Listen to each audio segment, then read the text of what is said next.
मैं कॉलेज चला गया फिर, तो मैं उसी कॉलेज में कैंटीन में काम करने लगा। कैंटीन में काम करने लगा तो जो जैसे कॉलेज में मेरे साथ पढ़े थे लड़के लड़कियां, लड़के छोड़ो लड़कियां, तो जानबूझ के वो बोलती थी कि हाँ कि भैया इनको बोलो कि टेबल साफ करो। हाँ, तो फिर मैंने किया टेबल साफ। जब मेरे पास कुछ नहीं था तब वो मेरे साथ थी, हर टाइम खड़ी थी। ये मेरे पास उस टाइम आई जब मेरे पास कोई कौड़ी भी नहीं थी, ना कोई पूछता था। मैंने कोई चीज लेनी है, वो होगी मतलब बहुत महंगी, उसको लगा कि इसको अच्छी लग रही तो महंगी ले लेगी। डर है कि भाई ये कैसे चुकाऊंगा मैं, पर वो हो जाता है भाई। मेरे लिए बहुत खतरनाक केयर है, मेरे लिए किसी से कुछ सुन नहीं सकती नहीं। भगवान से आप भगवान को मांग लो, भगवान से मत मांगो कि मुझे वो दे दे, नहीं, भगवान से भगवान को मांग के देखो भाई, आपको सब कुछ मिल जाएगा। भी करता धरता वही है भाई, अपनी औकात ही नहीं है। The Himachali podcast. नमस्ते, मैं Updesh and you are watching the Himachali podcast. ये है हमारा एपिसोड 50th और एपिसोड 50th के साथ ही एक छोटी सी अनाउंसमेंट है आपके लिए। हम एक छोटी सी ब्रेक ले रहे हैं और बहुत ही जल्द सीजन 2 के साथ लौटेंगे, कुछ यूनिक पर्सनैलिटीज के साथ। तब तक उम्मीद करता हूँ आप अनसब्सक्राइब नहीं करेंगे और जो लोग नए जुड़ रहे हैं वो जुड़े रहेंगे। अब बात करते हैं हमारे आज के गेस्ट की। आज के हमारे जो गेस्ट हैं इनका जिक्र हमारे पहले एपिसोड से होता आ रहा है। इनका नाम है हंसराज रघुवंशी। इनके फैंस इनको बाबा जी कह के बुलाते हैं। हंसराज रघुवंशी एक बहुत ही हम्बल बैकग्राउंड से उठकर आज देश विदेश में इनके गाने सुने जाते हैं। यूथ के बीच में डिवोशनल सॉन्ग्स का क्रेज लाने वाला सिंगर मैं इनको कहूँ तो कुछ गलत नहीं होगा, क्योंकि इन्होंने वाकई में हमारी यूथ के बीच में डिवोशनल सॉन्ग्स को पॉपुलर किया है। कुछ लोगों को इन्होंने अपने भजनों पर नचाया है और कुछ लोगों को एक अलग ही एहसास कराया है। हंसराज रघुवंशी की कहानी बहुत ही इंटरेस्टिंग है, ये आपको इस एपिसोड में देखने को मिलेगी।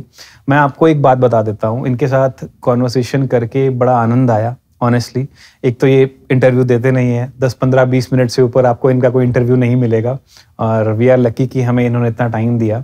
ये जो कॉन्वर्सेशन है, ये कॉन्वर्सेशन बहुत ही रॉ, बहुत ही अनफिल्टर्ड एंड बहुत ही प्योर है। मैं आपको बस इतना बता सकता हूँ। आप जल्दी से इस एपिसोड को देखिए और हमारे यूट्यूब चैनल को सब्सक्राइब करना ना भूलें।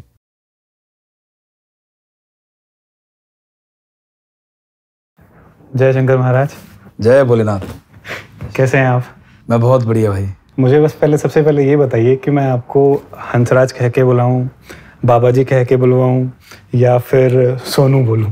नहीं, हंसराज ठीक है। हंसराज ठीक है? हाँ। अच्छा, हम सब ने आपकी सक्सेस देखी है। मैं बस इतना कह सकता हूँ कि आपने जो सक्सेस अचीव करी है वो जो कॉमन लोग हैं उनके लिए आपने एक मिसाल कायम की है। जो सपना देखते हैं कुछ बड़ा बनने का, उस भीड़ भाड़ से कैसे कट थ्रू कर पाएं, उनके दिमाग में ये चलता है और वो सब आपने अचीव किया हुआ है। आज इस सेशन का मेन मकसद ये है कि हम वो जानें जो आपकी सक्सेस स्टोरी है, उसके बिहाइंड द सीन्स जो स्ट्रगल आपने किए हैं वो आपसे आज हमें जानने हैं। अच्छा। तो जितना आप हमें डिटेल में बता पाएं हमारे लिए बहुत बढ़िया होगा। सबसे पहले तो मेरी तरफ से जितने भी आपके चाहने वाले हैं, सुनने वाले हमें सुन रहे हैं, सबको मेरा नमस्ते, जय शंकर, जय भोलेनाथ। और डिटेलिंग में बताना तो बहुत ज़्यादा है, तो आप मेरे से पूछते रहेंगे, मैं आपको बताता रहूँगा। तो let's start with your early days, बिल्कुल शुरुआती गांव कंदर। हाँ, कंदर नहीं, पहले हमारे घर थे बिलासपुर डिस्ट्रिक्ट कसोल। फिर हमारे वहाँ एक कंपनी आई थी पानी, NTPC करके, कोल डैम। हाँ, कोल डैम करके। तो फिर वो वहाँ से हमारे घर चले गए, तो फिर हमने बनाया घर कंदर, जो कि डिस्ट्रिक्ट सोलन में आता है, और वहीं रह रहे हैं। तब तो से फिर बिलासपुर आते, फिर सोलनी वाले गए, सोलनी चली गए फिर। सोलनी चली गए। जब वो कोल डैम वाला प्रोजेक्ट हुआ था उस टाइम आपकी एज कितनी थी? 6th क्लास में, 6वीं। उस टाइम आपके सामने पूरा पानी वानी आया होगा? हाँ, पानी आ गया था वहाँ, सारा घर डूबता हुआ। काम शुरू हो गया था, हमारे सामने हुआ था। तो घर डूबते हुए भी खुद देखा होगा सारा पूरा? हाँ, डूबे। और जहाँ हम रहते थे, खेलते थे, तो मतलब ना, तो वहाँ पे अब पूरा पानी है। आप गए होगे आप अगर ना, तो पूरा पानी है। तो जो सेंटर है उसका ना, तो उसके नीचे हमारे घर थे पहले। उस टाइम तो शायद उतनी समझ नहीं होगी कि ये क्या हो रहा है, कैसे हो रहा है। बड़े बुजुर्गों को ज़्यादा पता होगा, राइट? हाँ, उनको पता, हमें तो कोई पता नहीं था। ये था कि यहाँ पे हम यहाँ से चले जाएंगे, अब घर मतलब टूट जाएंगे। हाँ। फैमिली बैकग्राउंड के बारे में थोड़ा सा बताओ आप। मेरे परिवार में मेरे मम्मी पापा, भाई बहन है। और भाई की शादी हो गई अभी, और मेरी भी शादी हो गई है। तो कोमल सकलानी मेरी पत्नी है, और मेरी सिस्टर की भी शादी हो गई है, सीमा। हाँ। तो बस अब घर में एक मैं हूँ, कोमल है, जो गांव वाला घर है। मम्मी पापा है, मंजीत है, मंजीत की वाइफ है। पापा का नाम प्रेम और मम्मी का नाम लीला? हाँ, प्रेम लीला। हाँ, प्रेम लीला। बड़ा कोइंसिडेंस है ये। बहुत प्यारा। अर्ली डेज में थोड़ा सा डिटेल में बताइए ना, फादर क्या ऑक्यूपेशन आपका? मैं आपको बताता हूँ कि हम जैसे वहाँ से कोलडैम से आ गए, फिर हम वहीं पढ़े +2 तक। +2 के बाद हम जैसे कॉलेज जाते हैं, जैसे कि हमारे नज़दीक बिलासपुर था, फिर सुंदरनगर था। तो मैं पढ़ने में बहुत अच्छा था, मतलब ना पास, जब मैं स्कूल से पास हुआ +2 के बाद, तो मतलब ठीक था। तो कॉलेज में गए हम, फर्स्ट ईयर भी मेरी पूरी प्रॉपर क्लियर हो गई, मैं पढ़ने में अच्छा था। फिर मैंने जो भजन, जैसे मैं गाने गाता था पहले, मैं ये नहीं बोल रहा हूँ कि मैं भजन ही गाता था, मैं हिंदी गाने गाता था। तो ना मैंने कभी सोचा था कि मैं भजन गाऊंगा, मैं चाहता था कि मैं फिल्मों में गाने गाऊं। तो ये मैंने सोचा था, परंतु महादेव ने क्या सोचा था वो आपके सामने है। तो उस टाइम सेकंड ईयर में मैं था, तो कुछ ऐसे हालात बने जो थोड़ा सा मैं आपको बताऊंगा नहीं, कि फिर मुझे कॉलेज मतलब छोड़ना पड़ा कुछ टाइम के लिए। तो मैं चला गया दिल्ली, जॉब फेल हो गया वहाँ से, मतलब सेकंड ईयर में फेल हो गया। बीकॉम? एक बार, हाँ, बीकॉम में पहले एक बार हुआ, फिर सेकंड ईयर में फिर चला गया मैं दिल्ली। फिर मैंने दिल्ली में कुछ काम किया कंपनियों में। तो क्या काम था वो? वो होता था, कॉफ़ी मशीनें होती है ना, हाँ। कंपनियों की कॉफ़ी मशीनें, कंपनियों में लगती है कॉफ़ी मशीनें, वो ऑटोमेटिक वाली। तो ऐसे बटन दबाते हैं और कॉफ़ी आ जाती है। तो वो वाली ठीक करते थे हम। तो पूरी कंपनी सोनीपत करके जगह थी, मेरी बुआ रहते थे वहाँ पे, वहाँ गया था मैं, उनके पास रहता था। तो वहाँ पे डेली मतलब दिन में, तो वहाँ ऐसा था कि जब गर्मी आती थी ना, तो जो नलके का पानी होता है ना, तो पूरा दिन वो गर्मी रहता था। और इतनी गर्मी बाहर, तो मैंने ऑटो में जाना, मतलब मशीनें ठीक करनी, चलता रहा। 6-7 महीने चला है। आपकी एज थी उस टाइम पे? एज अब कितनी होगी मेरी उस टाइम? 2000 कब की बात है? मेरी 92 बर्थ है। कब की बात है? 2000? ये 2000 शायद 12-13 की। अच्छा, 21 साल के थे आप? हाँ, इतना अच्छा था। तो मैं जॉब कर रहा था वहाँ। फिर मैंने 6 महीने काम किया, तो मुझे लगा कि वहाँ की ठंड भी बहुत ज़्यादा होती है। सुबह जैसे मैंने उठना, तो मैं वहाँ एक ऑफिस में काम करता था, जिसमें लोग अपने रिज्यूम देते थे कि जैसे कि नौकरियों के लिए। तो उसमें मेरा काम था कि मैंने सुबह आना, पोछा लगाना, उसमें सफाई करनी। और दिन में मैंने जैसे उसने जो मालिक था उसने मेरे को सिखाया था कि कंपनियों से फ़ोन आएगा, तो अगर मशीन ठीक नहीं होगी तो तूने जाना, बस ये सेटिंग है, ये करना और आ जाना। बस मेरा वो काम था। तो ठंड में भी जैसे जाता था, तो सुबह सुबह बिल्कुल ठंड होती थी, तो पोछा लगाना या सफाई करना, तो बड़ा मैंने 6-7 महीने किया काम। फिर मैंने सोचा नहीं, ये तो काम ठीक नहीं है। फिर मैं आ गया वापस, फिर से MLSM। हाँ, MLS में पढ़ रहा था ना मैं कॉलेज में, सुंदरनगर। तो जब मैं आया, फिर मैंने सोचा कि मैं बीकॉम तो नहीं कर पाऊंगा, मैं फेल हो गया। फिर मैंने सोचा कि मैं BA करता हूँ आर्ट्स में, मतलब मैं एक म्यूजिक सब्जेक्ट रखूँगा, मैं गाने तो गाता हूँ। जब मैं रखने लगा, तो उस टाइम आ गया रूसा सिस्टम, तो किताबें ज़्यादा हो गई। तो ऐसा नहीं कि घर से मेरे पापा ने मेरे लिए बहुत कुछ किया, मतलब मेरे फैमिली ने। और वो मतलब मैं उनको बोलता कि भाई तुम दो मेरा खर्चा, तो वो दे देते, पर मैंने नहीं लिया उनसे। तो फिर मैंने क्या किया कि जब मेरे को लगा कि अब इतनी किताबें हो गई है, 6-6 महीने में किताबें चेंज हो रही है, इतनी किताबें कौन लेगा, फीस देना है। तो फिर मैंने सोचा कि अब कैसे हो जाए। तो घर से क्योंकि मेरा भाई पढ़ रहा था, मेरी बहन पढ़ रही थी, और पापा सिर्फ अकेले थे। जो कि पापा क्या काम करते थे? पापा मेरे लकड़ी का काम करते थे। तो वो मतलब पूरे साल भर, मतलब ठंड हो चाहे गर्मी हो, पहाड़ में उन्होंने लकड़ी का काम करना, तो उससे पूरी फैमिली चल रही थी। और मम्मी भी साथ में काम करते थे। मम्मी तो घर में जैसे कि पत्तल होती है ना, जो जिसमें खाना खाते हैं हम, तो वो बनाते थे। तो बहुत हम्बल बैकग्राउंड से उठे हो आप।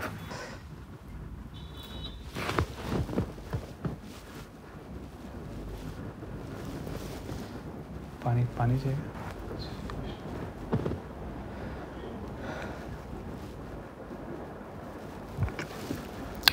500 निकल गए।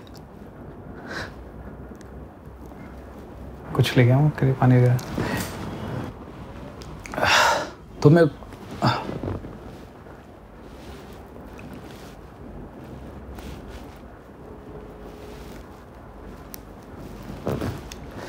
कॉलेज चला गया। फिर तो मैं उसी कॉलेज में कैंटीन में काम करने लगा। तो जब मैं फर्स्ट ईयर कर रहा था तो जो बच्चे मेरे साथ पढ़ते थे तो होता ही है कि मैं कॉलेज में जैसे सेकेंड ईयर में जब मैं फेल हो गया तो होता ही है, हौबाजी होती है सब में।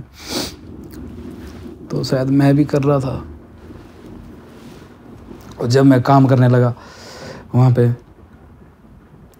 तो यार मेरे से हो नहीं। कोई नहीं, आराम से टेक योर टाइम आराम से। मुझे नहीं था पता बाबा जी इतने इमोशनल है। तो फिर मैं करने लगा, तो कैंटीन में काम करने लगा। तो जो जैसे कॉलेज में मेरे साथ पढ़े थे लड़के लड़कियाँ, लड़के छोड़ो लड़कियाँ, तो जानबूझ के वो बोलती थी कि हाँ कि भैया इनको बोलो कि टेबल साफ करो। हाँ, तो फिर मैंने किया टेबल साफ।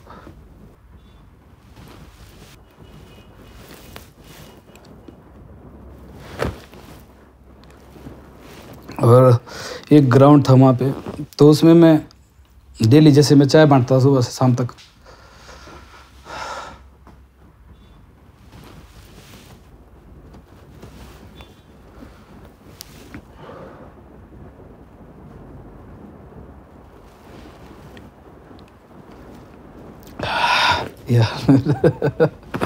इट्स ओके, ये चीज़ें ये नेचुरल आ रहा है। यस। तो मैं उसी कॉलेज में जैसे पूरा दिन चाय बांटता था, तो पूरा फिर बहुत ज़्यादा गिलास पूरे ग्राउंड में इकट्ठे होते थे। तो मैं जाता सब उस टाइम अभी रूसा सिस्टम आ भी गया था और कुछ ईयरली पढ़ते थे ना वो भी बच्चे थे, तो बहुत फुल होता था ग्राउंड। तो मैं जाता था तो गिलास इकट्ठे करता, तो लोग सब देखते थे। तो कुछ एक मतलब 15-20 दिन ऐसा लगा जैसे कि मैं अंदर से मर रहा हूँ। फिर ठीक हो गया सारा। फिर तो आदत पड़ गई, फिर मैं करने लग गया। फिर मैंने सोचा कि मैं साथ साथ में पढ़ाई भी करता हूँ। फिर मैं जैसे कॉलेज में कोई भी आता था, सबको पता कि ये गाने गाता है, तो कोई भी आना जैसे वहाँ पे तो उन्होंने से हंसराज गाना गा। फिर मैं गाने गाता था और किसी ने भी कहीं भी बोल देना, सड़क पे बोल देना, ओह तो कहना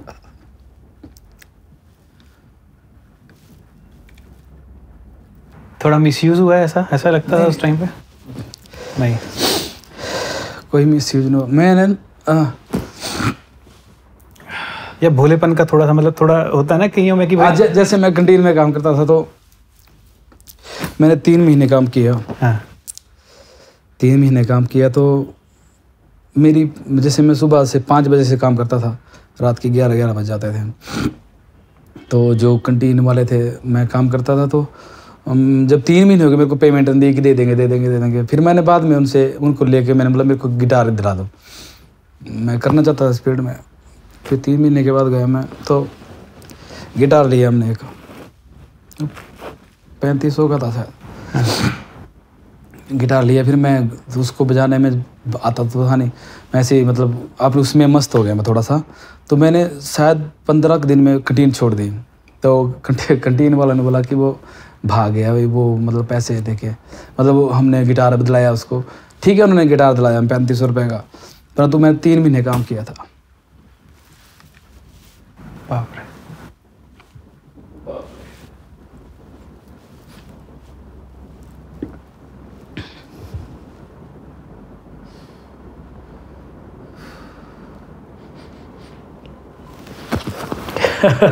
कैसे होगा भाई? ओके भाई, ये नेचुरल है। और ये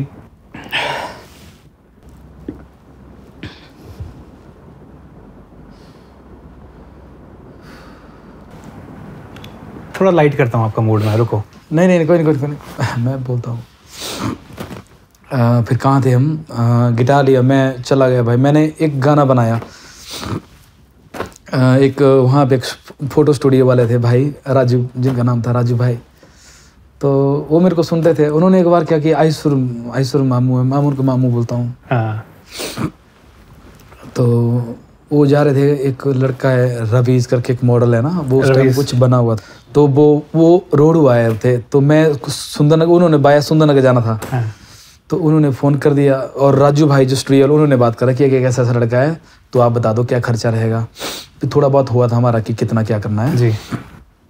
तो आए वो रात को, आइसुर स्टूडियो वाले मामू, तो वो हम बैठे, उसमें मैं था, एक और लड़का था, उसका नाम था लड़के का इंद्रजीत? नहीं, इंद्रजीत नहीं, वो तो अलग से आया था। एक लड़का मेरे साथ उस गाने में है, टोपी वाला है। अच्छा। मैं उसका नाम लेना चाहता हूँ, उसका नाम था कुछ था, एक तो आयुष मामू का भांजा था। हाँ। एक और लड़का था। तो हम चले गए जी, वेलकम करना था उन्होंने रवीज का, तो उन्होंने वेलकम वगैरह किया उस दिन। तो जब आखिरी दिन था तो हम वहाँ से वापस चले, तो हम वापसी में शूट करते हुए चले। हमने बस रोकी, बस की छत पे किया, मेरा पहला गाना था बाबा जी। हाँ तो वो मैंने जैसे गिटार लिया, तो मैंने गिटार पे वो बना लिया पहले ही। मेरे को बजाना तो आता नहीं था, एक कैसे ना ऐसे कर लिया और बजा दिया, बना दिया। कोई कॉर्ड नहीं आती? कुछ मेरे को कुछ नहीं आता था, मेरे को अभी भी कुछ नहीं आता नहीं, तो ऐसे ही बजा दिया हो और बन गया गाना हो। तो फिर आए हम शूट शाट करके आ गए। तो मैं आइसो स्टूडियो वाले मामू ने वो गाना डाला अपने यूट्यूब पे कुछ दिनों के बाद। नहीं, उसकी हमने बड़ी ऐसी लॉन्चिंग करी, सुंदरनगर में करी हमने, सिनेमा चौक के पास हमने इसको लॉन्च किया था, तो वहाँ पे लॉन्च किया। फिर हमने उसी दिन शायद यूट्यूब पे डाल दिया हमने आइसो स्टूडियो पे। तो वो गाना 3-4 बार, मतलब मैक्सिमम बार वो डिलीट हुआ यूट्यूब से। तो उस टाइम अगर मान लिया किसी को 50,000 व्यू आते थे ना, तो बहुत बड़ी बात हो जाती थी। 13, 14, 15 में, ऐसे 15 में शायद गाना मेरा 15 में आया था। हाँ, तो वो उस टाइम डालते थे, वो डिलीट हो जाता था, पता नहीं क्यों होता था। वही था मेरा पहला गाना। फिर वो आया, फिर मैं सुंदरनगर रह रहा था। मैं गर्ल हॉस्टल होता है अंदर MLSM का, तो मैं कंटीन छोड़ के गर्ल हॉस्टल में चला गया था। वहाँ एक कुक था, अंकु करके, एक और था। तो जो हॉस्टल था वो था क्या बोलते हैं, एक मेरे भाई है वहाँ से, कालू कुलदीप भाई, तो उनका हॉस्टल था। और हाँ, एक मैं अपने दोस्त का नाम भूल गया, मेरा दोस्त था एक विनय, तो वो कैंटीन में मेरे साथ काम करता था, तो आज भी हमारे लिंक में है। तो उस टाइम से हम दोस्त, मतलब उस टाइम वो कैंटीन में कुक था, मैं बर्तन साफ करता था। तो फिर मैंने बोला यार कुछ भी नहीं हो रहा है। फिर मैंने वहाँ से सुंदरनगर छोड़ दिया। अच्छा। फिर चला गया मैं शिमला भी मैंने और क्या करना आता, तो अपनों को कुछ नहीं था करने। एक होटल है आपने न्यू शिमला BCS से नीचे सेक्टर 4 में एक ढाबा है, दाबत के साथ एक दिल्ली डिलाइट था, एक उस टाइम खुला था, उसमें मैं काम करता था, होम डिलीवरी। अच्छा। मैं गया था कि मैं सीखूंगा भी और मैं काम भी करूंगा। तो मैंने बोला कि भाई मैंने सीखने भी जाना है, मैंने 3 से 6 रात शाम को। तो उन्होंने बोला भाई अगर आपने 3 से 6 जाना है तो आपको सुबह 6 बजे उठना पड़ेगा। मैं कहा ठीक है, मैं उठ जाऊँगा। तो सुबह 6 बजे उठता था मैं, सारा सफाई करता था पूरे रेस्टोरेंट की, और 10 बजे तक सफाई चलती थी, मतलब छोटा मोटा जो भी ग्रेवी बनती है। तो उसके बाद पूरा दिन काम होम डिलीवरी जैसे मैंने पूरे उसमें करनी मैंने। तो शाम को मैं 3 से 6 जाता था बेम्बलोई, वहाँ एक एकेडमी होती थी, एक गुरुजी थे चन्ना करके। तो गुरुजी के पास मैंने 2 महीने लगाए उन्हें, क्योंकि पता भी क्या हो रहा था कि मैं जाता तो था, मान लिया पूरा दिन काम करके जाना 3 से 6, फिर आना, उसके बाद पूरा जो वो नहीं होता बर्तन धोने वाला, वो पूरा भर के रखना उन्होंने, फिर वो पूरे धोने, फिर 10-11 बजे जाने खाते पीते, फिर सोना, फिर सुबह 6 बजे उठना है। फिर वो बड़ा टफ हो रहा था। तो मुझे एक भाई मिले वहाँ पे, वो हमसे मतलब खाना ले जाते थे, उनका नाम नितिन सूद था। तो उन्होंने मेरा गाना सुना था। मैं क्योंकि जैसे उस होटल में ना, जैसे बाहर शराबी भी आते थे बहुत ज़्यादा पीने वाले, तो वो जैसे चखना मंगाते थे या कुछ भी मंगाते थे, तो मैं ही था वहाँ। फिर मैं जो मालिक था वो बोलता कि तू गाने गुने सुनाया कर। तो फिर मैंने ठीक है, फिर मैं गाने गिटार पकड़ लेता था, तो मेरे को मतलब 300-400 रुपये दे देते थे, कई बार कुछ में दे देते थे। तो शाम के टाइम गाने भी गाता था, उनको शराबी को कचुम्बर भी देता था बना के, और होम डिलीवरी भी मैं ही करता था। तो फिर वहाँ पे वो भाई नितिन सूद करके एक भाई थे, तो उन्होंने बोला कि आपने कोई एल्बम निकाली तो मैं पैसे दूंगा आपको। तो उन्होंने मेरे को बोला कि मैं आपको 10,000 रुपये, 10,000 वो उस टाइम बहुत थे मेरे लिए। तो फिर मैंने थोड़े दिन काम किया वहाँ पे, मैंने काम किया, प्रॉपर काम करता था, और प्रॉपर अपनी जो बनता था वही लेता था। फिर मैं वहाँ से आ गया, मतलब 4-5 महीने लगाए मैंने वहाँ शिमला में, आ गया मैं। फिर मैं चला गया कहीं और जगह चला गया, शायद सुंदरनगर ही आ गया था मैं। तो फिर मैंने लोन लिया, फिर मैं कहा 10,000 से कुछ नहीं होगा। फिर मैंने एक कृषि लोन मिलता है, एक दूसरा गाना बनाना था मैंने उस टाइम, फिर अभी पहला गाना था बाबा जी ना। तो फिर मैंने लोन लिया, लोन लेके मैंने एक गाना बनाया, अम्मा जी मान जाना सौरियां दे दे से लगना ना, तो वो मैंने बनाया। तो फिर वो भी निकाला। फिर मैं क्या, अब गाने तो मेरे आगे, फिर मैंने 1-2 गाना सिमिलर, एक मेरी नाटी सिमिलर छोड़ी है ना, इतने थोड़े से गाने निकाले मैंने। फिर मैंने स्टार्ट किया, क्या किया स्टार्ट मैंने कि एप्लीकेशन देना स्टार्ट की मैंने मेलों में। मैं क्या, मेरे 2-3 गाने हैं और अच्छे उस टाइम व्यू थे, सबसे ज़्यादा व्यू थे मेरे हिमाचल में, अगर कंपेयर करें तो ठीक थे। बाबा जी बहुत ज़्यादा वायरल हो चुका था। हाँ, वो यूट्यूब पे बेशक उस टाइम 50,000 होंगे, बट लोगों के फ़ोनों में था। हाँ, वो था। तो वो ऐसा था कि मतलब मैं थोड़ा सा लगता है ना कि यार मेरा थोड़ा सा सिंगर बन गया होगा, तो मैंने लगे 2-3 गाने निकाल दिए, मेरे को दे देंगे प्रोग्राम। मैंने भाई इतने मेलों में एप्लीकेशनें दी, कहीं में मेरे को मिला। मैंने ऑडिशन भी दिए, शायद मैं इतना अच्छा गाता नहीं होगा, ऐसा बोलते हो, ऐसा सोचते होगे। मैंने कभी ऑडिशन दे दिया, बीच में 100 में से एक तो उसमें से सिलेक्ट हो गया, गा लिया, वो 2-3 हज़ार रुपये दे दिया।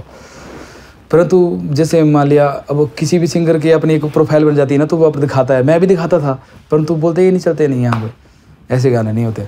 मैं कहा ठीक है। जबकि नाटी भी कर चुके थे आप शिमला एरिया। हाँ, नाटी भी कर चुका था मैं कि जैसे मेरा हिमाचल है तो नाटी गानी पड़ेगी तो प्रोग्राम मिल जाएंगे, तो नहीं दिए मेरे को प्रोग्राम। फिर 17 का टाइम था, फिर मैं ऐसे घूमता था, मतलब वहाँ पे इधर ऊपर नीचे सुंदरनगर में। फिर मैं गिटार सिखाता था, थोड़ा बहुत मैंने सीखा था, तो मैं थोड़ा बहुत जितना मेरे को आता था उतना मैं सिखाता था। तो 2-3 बच्चे थे, सीखते थे मेरे साथ। और हाँ, जो हम गाने भी बनाते हैं ना, जैसे कुछ फ्रेंड थे उस टाइम भी, जैसे किसी 2,000 ले लिया, 3,000 ले लिया, मैक्सिमम 5,000 ले लिया, ऐसा करते थे हम। फिर मेरी मुलाकात हुई कोमल सकलानी से 17 में, सुंदरनगर में। उस दिन टीचर डे था। हाँ। और मैं सिनेमा चौक से नीचे जा रहा था, एक एकेडमी वहाँ पे, feet of fire, Amit Bhatia की, उसमें वो आई हुई थी। पहला दिन था भी उसका, कोमल का मतलब। तो मैं भी वहीं से जा रहा था बाहर से, तो मेरे साथ एक मेरा फ्रेंड था और हम जा रहे थे। मैंने देखा तो ऐसे ही मतलब एकेडमी में जाना था हमने भी तो फिर हम भी, वहाँ बंद थी एकेडमी, क्योंकि मैं भी वहाँ जा रहा था, मैं थोड़ा डांस सीख रहा था ऐसे ही कि मैं थोड़ा सा डांस करेंगे हम। तो देखी कोमल वहाँ पे, कोमल के साथ एक इसकी फ्रेंड थी। अच्छा। फिर पता नहीं कैसे न कैसे बात हो गई हमारी, किसी न किसी कारण से हो गई, और फिर 2-4 दिन में फिर फ़ोन पे बात हो गई। फिर हाँ, उसी दिन शायद वहाँ एक मेरी फ्रेंड भी थी, उसके साथ कोमल खड़ी हुई थी, और जैसे मैंने उससे बात करी तो उसने आपस में बात करी होगी कि भाई कौन ऐसा वैसा। फिर मैंने बोला कि आ जाओ, बैठते हैं कहीं, और मैं आपको बिल्कुल रियलिटी बता रहा हूँ जो है और हम एक रेस्टोरेंट में बैठे सुंदरनगर में, बस वहाँ कुछ खाया पिया। फिर 2-3 दिन के बाद हमने फ़ोन पे बात करी, फिर वहाँ से थोड़ा बातचीत शुरू हुई। कोमल क्या करती थी उस टाइम पे पढ़ाई? कोमल उस टाइम B.Tech के बाद क्या होता है, M.Tech कर रही थी सिल्ला से, मतलब वहाँ बस पेपर दे रही थी शायद। कोमल स्टूडेंट थी, मतलब प्रॉपर? हाँ, वो पढ़ने वाली लड़की थी। तो कुछ दिन फ़ोनों पे बात हुई, फिर ऐसे मिलने जुलने लगे हम, जो नॉर्मल सब में होता ही है भाई, वो हुआ। और फिर मैं एक घर भी ले गया अपने, फिर मतलब सब में पता लग गया कि मेरी फ्रेंड है, गर्लफ्रेंड है। एक गाना बना रहे थे हम, एक बाबुल करके मेरा गाना है, वो जो भ्रूण हत्या के ऊपर है। हाँ, भ्रूण हत्या के ऊपर है। उसमें कोमल भी है लीड? कोमल भी है, कोमल और मैं है। तो हम पहले किसी के साथ कर रहे थे काम, फिर कुछ हमारा उनके साथ ठीक नहीं बैठा थे, कोई मैं नाम नहीं लेना चाहता ऐसे किसी का, है ना। तो फिर हमने अपना अलग शुरू किया। तो इसमें मेरा एक बैंड भी था, तो वो बैंड भी फिर उनकी साइड हो गया उस टाइम। तो फिर वो अलग हो गए, हम अलग हो गए, तो हम अपने आप लगे करने फिर भाई। अच्छा। इसमें मैं था, कोमल थी, विनय था, बस यही थे हम, 2-3-4 लोग थे। फिर हम अपने आप लगे बनाने, जैसे थोड़ी कॉन्ट्री ली, 2-3 हज़ार रुपये सबसे लिए। फिर उनको मैं क्या करता था कि उनको बोलता था कि भाई तुम वीडियो में आओगे। अब सब देखो ऐसे तो नहीं ले रहा कि भाई कि तो, हाँ ना, समझ रहे हो। तो मैंने बोलता कि देखो वीडियो में आओगे और पैसे इतने देने पड़ेंगे, तो ठीक है लो भाई, सब फेमस होना चाहते हैं ना भाई। मैं ये नहीं बोल रहा हूँ कि वीडियो में ले, पर आज मैं उनका पूरे दिल की गहराइयों से धन्यवाद करता हूँ, क्योंकि अगर मैं उनके आज 5,000 उल्टाना भी चाहूँ तो वो नहीं लुटा सकते। तो वैसा फिर हमने एक वो बनाया, बाबुल बनाया। गाने तो मेरे 250 रुपये आते थे ISO स्टूडियो पे। बाबुल बनाया, फिर हमने निकाला, वो भी ठीक चल रहे थे। मतलब बाबुल के लिए 100 रुपये का फ़ोन मुझे आया था, एंड में जो वॉइस ओवर था वो। अच्छा। हाँ, वो मैंने डब करवा के दिया था, एक RJ पायल। अच्छा। हाँ, वो मैं उस टाइम शुरू में अपने आप कंपोज लिखता था सब गाने, तो वो किया। फिर हमने गंगा किनारे भी किया उस टाइम। हाँ, गंगा किनारे वाज आल्सो बहुत हिट, आज बहुत हिट है वो गाना। यस। तो फिर जैसे गंगा किनारे भजन निकाल दिया हमने, तो मैं भाई हर एक प्रशासन के पास जाता था, जैसे मैं कहाँ कहाँ जाता था, बिलासपुर हो गया, मंडी हो गया, सोलन हो गया, नहीं सोलन गया हूँ मैं, सोलन गया हूँ शायद एक बार, और मंडी और सुंदरनगर अपने और बिलासपुर तो मैं देता ही था हर एक एप्लीकेशन। नलवाड़ी अपनी, हाँ घुमारवी में दिए मैंने, घुमारवी में वालों ने मेरे को प्रोग्राम दिया था, इसके लिए मैं घुमारवी वालों का पूरे दिल की गहराइयों से धन्यवाद करता हूँ। कौन थे जिन्होंने दिया था, नाम याद है? नाम नहीं मेरे को याद, परंतु SDM थे कोई? हाँ, परंतु ये कि अगर मुझे कभी करना पड़े तो मैं घुमारवी के लिए कर सकता हूँ। अरे कभी भी करता तो मैं सबके लिए हूँ वैसे। महादेव जो करवा देते वो हम कर देते, तो मतलब हो नहीं रहा था भाई कुछ नहीं, एप्लीकेशन देनी, बोलते भाई ऐसे गाने नहीं चलते नहीं। फिर मैं सोचता कि भाई पता नहीं कैसे गाने चलते होंगे, तो फिर मैंने क्या किया कि मैं चला गया चंडीगढ़। दिन में क्या करना कि इतनी गर्मी होनी, तो मैंने गद्दे नीचे वाले थे, मैंने पानी फेंकना उनके ऊपर, पानी ठंडा, फिर सोना बढ़िया। तो मतलब पक्के तो गर्म हवा छोड़ते हैं, तो सबसे ऊपर था, AC उसी नहीं था, वैसा करते थे। तो हम क्या था कि गैस नहीं थी तो हीटर था मेरे पास, तो हीटर पर खाना बनाना, तो वहाँ लाइट जाती थी बार बार, बन ही जाता था कैसे न कैसे खाना। तो भूखा तो कभी सुलाया नहीं, महादेव ने हमेशा अच्छा रखा। तो फिर वैसे चल रहा था वहाँ से। तो फिर एक बार मेरे को सुरेश वर्मा भाई का फ़ोन आया कि गाना करते हैं। बरमाना वाले भाई बहुत अच्छे भाई हमारे। तो सुरेश भाई का फ़ोन आया, तो एक गाना हमने क्या किया था, हाँ इससे पहले करके आ गए थे हम, एक डम्मी करके आ गए थे, परमजीत पम्मी भाई के पास करके आ गए थे हम। वो अभी डम्मी करी थी कि करेंगे। तो फिर एक दिन मेरे को फ़ोन आ गया भाई का कि भाई ऐसा कर, आज इसको ख़त्म कर देते भाई गाने को। फिर मैं वहाँ से सुबह उठा 5 बजे, तो ऑटो लिया वहाँ से PGI के लिए, PGI से लिया मैंने 43 के लिए, 43 से बस में बैठा और बनी एक जगह है हमीरपुर से आगे, तो पम्मी भाई के स्टूडियो में गए हम। तो वहाँ पे मैं, सुरेश भाई, संजू भाई थे जो उस वीडियो में, और एक और भी थे भाई, संजू भाई वही है ना जो, हाँ जो उसमें वो बजा रहे, राइटर भी थे एक भाई, मेरे को नाम नहीं उनका आ रहा है, परंतु हाँ, तो भाई ने अपना गा दिया, सुरेश भाई ने अपना भजन जो भी फोक था वहाँ का। फिर मेरे को बोलते थे कि भाई अब ये लूप है, ये गाना है, अब इस पे गा दे जो गाना तूने। मेरा ये था पहले भी, अभी भी मैक्सिमम ऐसा रहता है। तो उन्होंने एक लूप लगा दिया, मैंने जो शुरू से लेकर एंड तक आया मैंने गा दिया।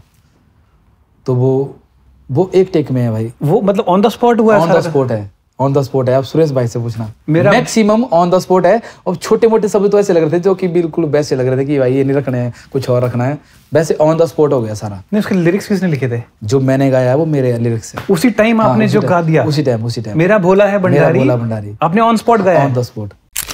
वो गोरा भांग रगड़ के बोली कैसे रहे कि कैसे भग तुम टोली भांग रगड़ के बोली, मैं तो तेरे संग होली हाँ संग तेरे भूतों की टोली, गोरा भांग रगड़ के बोली, संग भूतों वाली टोली, तेरे साथ रे तेरे साथ रे। On the spot. हाँ फिर मैं बोल रहा हूँ कि छोटी छोटी गलती थी जो ऊपर नीचे तो बाद में, हाँ ऑन द स्पॉट गा दिया। हाँ उससे पहले मेरा गाना आया था ऊंचे मेला वाली सुंदरा भिक्षा वादे, उसमें जो ऊंचे मेला वाला है वो मेरे पापा जी गाते थे, परंतु उसके आगे जो लिरिक्स है ना वो ऑन द स्पॉट एक ही बार में गा दिए थे मैंने, मेरे मन में कोई लिरिक्स नहीं थे, ऐसे ही आ गए थे वो। तो वो गाने मैंने ऐसे गाया, भोला भंडारी भी ऐसे गाया, मैक्सिमम ऐसे गाया है जो मेरा पार्ट था, क्योंकि मेरा पार्ट मैंने खुद कंपोज किया था। और जो शुरू का महादेवा है वो बाया ट्रेडिशनल था मतलब, और मतलब जो आगे वाला था A to Z वो सारा मैंने जो पोर्शन मैंने गाया है वो सारा मैंने एक बारी में गाया है। एक टेक में जो मन में एक टेक में गा दिया पूरा, फिर उसको क्लियर किया बाद में, परंतु गा दिया एक टेक में सारा। क्या बात है। हाँ जैसे वो और भी छोटे मोटे शब्द बता रहे थे इधर, भाई ये यहाँ आ सकता है, यहाँ आ सकता है, तो वैसा करके, परंतु मैंने गा एक टेक में दिया था। महादेव इतने गवा रहे थे उस टाइम पे कि बस नहीं ये तो है, नहीं महादेव मेरे पास कृपा के सिवा कुछ भी नहीं है वैसे, और तो भ्रम है मेरा कि मेरे पास बहुत कुछ है, परंतु उसकी कृपा भ्रम नहीं है, उसकी कृपा ही है। तो ये तो मैं मानता हूँ कि मैं एक ब्लेस्ड आदमी हूँ और उसकी कृपा मेरे पास हमेशा रहती है। वाह। तो हमने वो गाना किया, फिर मैं आ गया, वैसे ही रात को पहुँच गया चंडीगढ़। कर क्या रहे थे? पर कुछ नहीं कर रहा था मैं, ऐसे ही उस टाइम कोमल भी थी साथ में, पर चलो उसी बिल्डिंग में रहती थी। कोमल की ट्रेनिंग वगैरह वो कर रही थी, कुछ जॉब ट्रेनिंग वगैरह कर रही थी। अच्छा। एक बार फिर मेरे को फ़ोन आया कि भाई अब इसकी वीडियो बनानी है। हाँ। पालमपुर गए वीडियो करने, रात को पहुँचे हम 3 सुबह किसी 2-2:30-3 बजे देख लो। तो हम गए एक क्या कराया हमने बुक, फॉरेस्ट का था कि किस चीज़ का था, रेस्ट हाउस था कोई, उसमें गए हम। ठंड थी उस टाइम बहुत ज़्यादा, तो हमें रात को मतलब क्यों बोलना चाहिए, तो फटी रजाइयाँ थी हमें तो आदत है, सीधी सी बात है, उस टाइम आदत थी। तो मतलब पूरा ही मतलब पानी इतना ठंडा कि मुंह नहीं धोया जा रहा है। जैसे सुबह उठे हम ना, तो सुबह उठे हम तो मैंने मुंह नहीं धोया, मैंने थोड़ा सा ऐसे पानी लिया, ऐसे हाथ गिले किए, ऐसे ऐसे किया और सर कपड़े कोट पहने और शूटिंग करने लग गए। भोला भंडारी शूट कर लिया और उसमें मैं था, सुरेश वर्मा जी थे, संजू भाई थे, आयुषुर जी थे और एक और थे भाई जो ड्रोन घुमाते हैं, भाई का नाम क्या है? प्रिंस हैरी है। वहाँ के लोग जो जिन्होंने इस वीडियो में आए हैं उनका भी मैं पूरे दिल की गहराइयों से धन्यवाद करता हूँ। मैं नाम भूल गया हूँ शायद, या पर फिर भी मेरे दिल की गहराइयों से आपका धन्यवाद है जो उस भजन में जुड़े थे। और हमने वो गाना किया भाई। मैं आ गया फिर से यहाँ चंडीगढ़, फिर शायद कोमल चली गई थी ग्रीन हिल्स में, वो टीचर की जॉब करती थी। अच्छा। हाँ, फिर मैं भी वहीं चला गया था। मैं अब देखो भाई साथ ही बिल्कुल साथ ही है, जहाँ तुम वहाँ मैं। हाँ मतलब एक चीज क्लियर थी पहले से कि यही है वो। हाँ नहीं देखो, यानी मैं बोल रहा हूँ कि यही है, वो तो परमात्मा की, पर तो हमारा 100% था कि हमने करना है शादी। हाँ मतलब वो क्लैरिटी और क्लियर था, दोनों तरफ से क्लियर था। दोनों तरफ से क्लियर था कि करना है हमने शादी। ग्रीन हिल्स में आप क्या कर रहे थे? मैं नहीं कर रहा कुछ नहीं, वो टीचर थी। अच्छा। तो मैं तो कुछ नहीं, मैं तो बेला था। अच्छा। तो बेला था मतलब ऐसे ही घूमता फिरता रहता था। और सोलन में कहाँ रहते थे? सोलन में एक वो मोड़ नहीं, जहाँ सब्जियां लगती थी पहले, बाईपास पे क्लीन। हाँ, जहाँ नीचे रेल की पटरी भी है, क्लीन की तरफ अंकल का एक घर था नीचे। हाँ। एक अंकल, मेरे को उनका नाम भी नहीं, मेरे को नाम भाई मेरे को बोलने की बड़ी आदत कोई है। बात नहीं, अंकल याद कर लेंगे। मैं अंकल को भी धन्यवाद करता हूँ, उनके घर में रहते थे हम। क्लीन वाला एरिया है, नीचे को रेल की पटरी है, उससे नीचे को बहुत सारी पैड़ी। बहुत सारी सीढ़ियां हैं, वो पैड़ियां बुलाती हैं। हाँ, पैड़ियां था लोग। ठीक है। तो वहाँ भोला भंडारी शूट करके हो गया था। अब बतनी मामू ने रिलीज भी कर दिया शायद वो गाना। तो वो गाना रिलीज ऐसा हुआ था कि वो जैसे और चैनल वाले डाल रहे थे, तो वो गाना उनसे आयुषुर का पीछे रह जा रहा था। और सबके जैसे सुबह डालना तो शाम को 20 मिलियन औरों का। तो मामू ने उस टाइम भी, आयुषुर मामू ने भी उस टाइम कम से कम कोई 50 चैनल तो ऐसे किए होने जो बंद करवा दिए भाई, क्योंकि वो बहुत ज़्यादा बढ़ रहा था गाना। तो उस टाइम उस पर कृपा भी, महादेव की इतनी कृपा थी और मेरे चाहने वालों का इतना प्यार था कि वो अद्भुत हो गया था। क्योंकि मैं उस भजन को भजन नहीं बोलूँगा, वो एक और क्रिएट कर दिया उसने। तो एक जो अलग है, टर्निंग पॉइंट है भजन। कृपा ही थी वो, कृपा महादेव की, बस वो कृपा ही बोल सकते हैं उसको। महादेव। इसलिए मैं कई बार सोचता हूँ कि जो भी हुआ, मतलब उस गाने को करते करते, या वो काफ़ी टाइम से लटक रहा था गाना भी ना, तो हमने किया वो। तो मैंने उससे पहले किसी को सुनाया वो गाना, जैसे वो लाइन आती है ना, वो मेरा भोला है भंडारी, तो भाई बंदे बोलते कि भाई ये तो भाई खतरनाक गाना है। मैं कह रहा खतरनाक, ठीक है, मैं क्या, ये तो सब बोलते हैं ऐसे खतरनाक है। तो फिर क्या हुआ कि मेरा एक पहला शो लगा भाई, जब खुद मेरे को किसी ने अप्रोच किया, आज तक किसी ने नहीं बोला कि भाई शो करो, तो वो शो लगा भाई। मेरा गाना हिट हो गया, बहुत हिट हो गया। तो वो लगा था स्वाथू में लगा था वो, और वो लगा था 35,000 रुपये में। और मेरे लिए 35 लाख के बराबर समझो अब।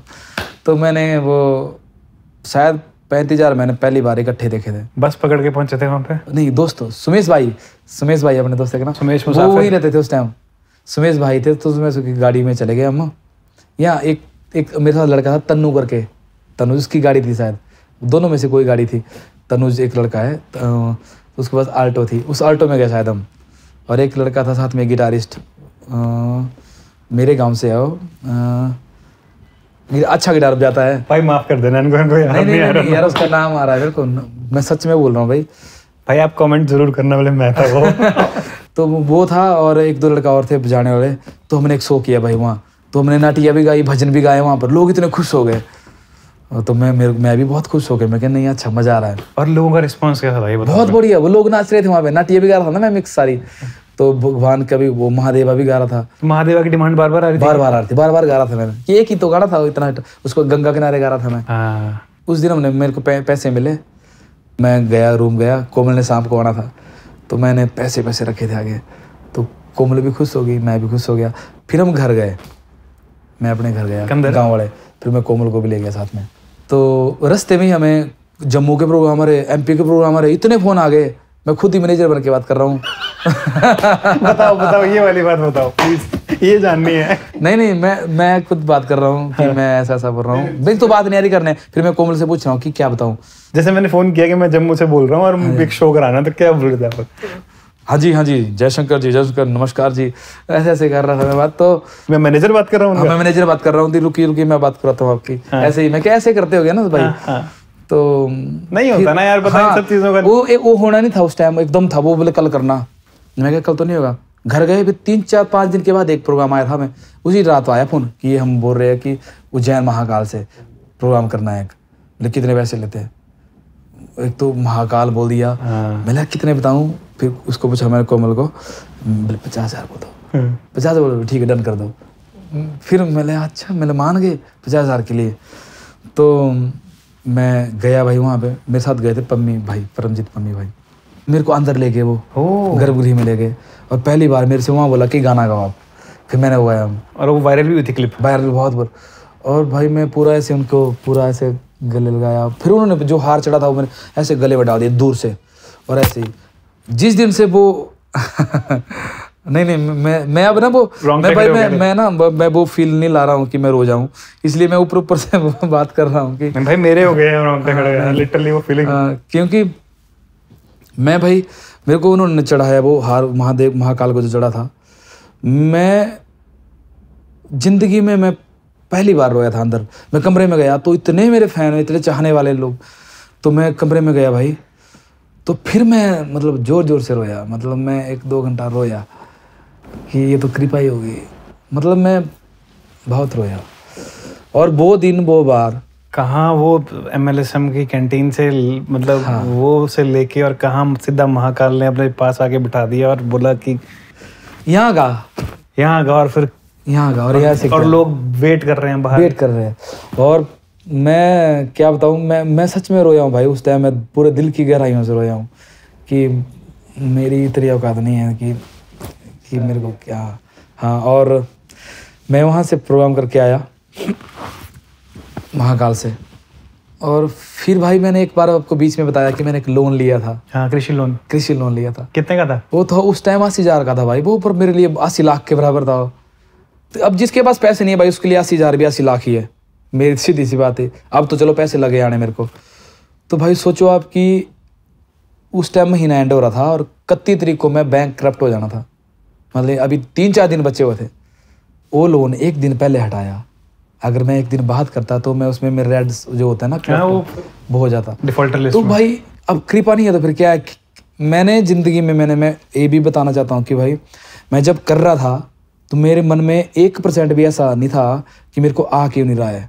मैं कर्म कर रहा था, फल मैंने ये सोचा कि फल मेरे को कैसा आएगा, मैंने रत्ती भी नहीं सोचा भाई।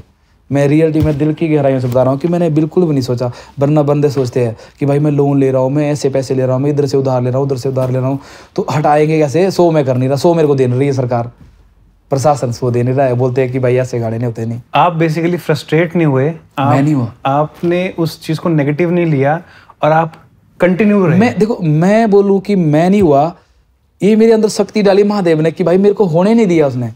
मैं मानता हूँ कि भाई जिसको उसने बनाना है ना, उसको वो किसी भी सिचुएशन में बना देगा, क्योंकि कर्म तो पूरी दुनिया कर रही है कर्म, परंतु कर्म में भी मिलावट हो गई है। पर आपकी इंटेंशन साफ थी, आप ये कह रहे हो। मैं बोल रहा हूँ कि मेरी नीयत बिल्कुल साफ थी। मैं चाहता था जैसे कि मान लिया मेरा कोई मतलब मेरा चाह रहा है कि भाई इसका अच्छा नहीं होना चाहिए, परंतु मैं उस दुश्मन का भी अच्छा सोचता हूँ कि भाई तेरा भला हो।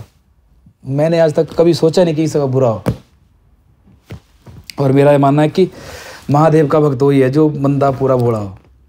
अब मान लिया मैं अब क्या बताऊं, बातें तो ऐसी है कि दिखाओ के लिए तो मैं बताऊँ क्या क्या कर दूंगा कि ऐसा कर दिया मैंने, वैसा कर दिया, परंतु मैं अंदर से मतलब वैसा नहीं हूँ, तो वो कोई फायदा नहीं है। मैं गुणगान कितना भी सही करूँगा, मेरे भाव अच्छे नहीं है तो कोई फायदा नहीं है। ऊपर से ऊपर से मैं अब सुरीले इंडिया में बहुत है, पूरे दुनिया में बहुत सुरीले है, परंतु वो सुर ही मैटर नहीं करता ना भाई।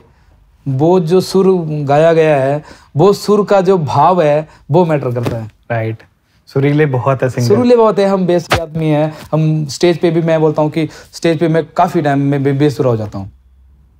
मेरे साथ मेरी प्रॉब्लम आती है कि साउंड बहुत ज़्यादा प्रॉब्लम आती है, तो मैं इस चीज़ को एक्सेप्ट करता हूँ। ऐसा नहीं आप बोलो कौन सी स्केल से गाना, हम उस स्केल से गाना गा देंगे, प्रॉपर गा देंगे, जैसा डिट्टो वैसा गा देंगे।